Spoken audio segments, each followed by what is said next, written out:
स्वागत है आपका हमारे YouTube चैनल जय श्री राम 8595 में। तो चलिए फ्रेंड, आज मैं अपने इस YouTube चैनल के सहारे आपको ये जानकारी दूंगा कि जब इंद्रप्रस्थ में राज सूर्या यज्ञ हो रहा था, जिनमें कि पांडव ने सभी क्षेत्रों के सभी राजाओं को निमंत्रण दिया था, किंतु उसमें एक राजा ऐसा था जो कर्ण ने पांडव का निमंत्रण पत्र क्यों ठुकरा दिया था। हालांकि वो कर्ण जब निमंत्रण पत्र ठुकराया, उसके बावजूद भी इंद्रप्रस्थ किसके कहने पर गए थे, और जब इंद्रप्रस्थ गए तो वहां पर उन्होंने द्रौपदी को अपना आदर सत्कार करने से क्यों रोका था। आज हम इसी के बारे में जानकारी देंगे आपको।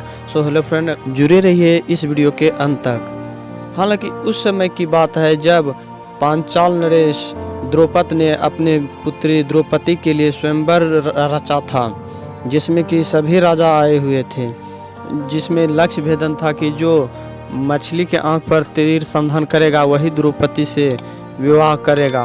यही लक्ष्य था और उसको भेदना था, जिसमें कि हर एक राजा असफल रहे थे। लेकिन जब वहां पर द्रौपदी ने सभी राजा को ललकारने लगे और कहने लगे कि क्या इस पूरे विश्व में, पूरे आर्यावर्त में कोई ऐसा वीर नहीं जो इस लक्ष्य का भेदन कर सके, तब उस समय कर्ण वहां पर गए और उन्होंने लक्ष्य का भेदन करना चाहा, किंतु वहीं पर तुरंत द्रौपदी ने उन्हें सूत पुत्र कहकर अपमान किया और बोला कि मैं किसी सूत पुत्र से विवाह नहीं कर सकती हूँ, अतः कर्ण इस लक्ष्य का भेदन नहीं कर सकता है। और इस बात से कर्ण बहुत ही निराश हुआ। जिसके बाद जब इंद्रप्रस्थ में राज सूर्या यज्ञ हो रहा था, जिसमें कि कर्ण को निमंत्रण भेजा गया, तो कर्ण ने उसी समय उस निमंत्रण पत्र को ठुकरा दिया, किंतु फिर भी वह अपने वचनों के लिए, माता कुंती के रक्षा के लिए इंद्रप्रस्थ गए थे।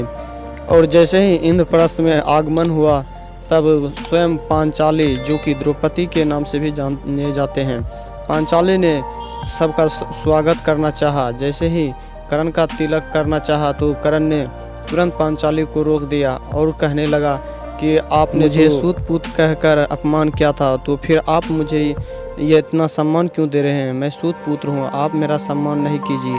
और उस समय पांचाली ने भी बोला कि उस समय की बात कुछ और है, लेकिन आप अभी हमारे अतिथि हैं, इसलिए मैं आपका सम्मान करना चाहती हूँ। लेकिन कर्ण उस समय वहाँ से चले गए थे। कर्ण का जो अपमान पांचाली ने भरी सभा में, जब पांचाली का स्वयंवर हो रहा था, उसमें किया था, वह कर्ण उसी अपमान को नहीं भूला था और वही अपमान को लेकर कर्ण ने पांचाली को अपना सम्मान करने से रोका था। तो हेलो फ्रेंड, ऐसे ही जानकारी प्राप्त करने के लिए जुड़े रहिए आप हमारे YouTube चैनल के साथ। जल्द मिलते हैं नेक्स्ट वीडियो में, तब तक के लिए जय श्री राम।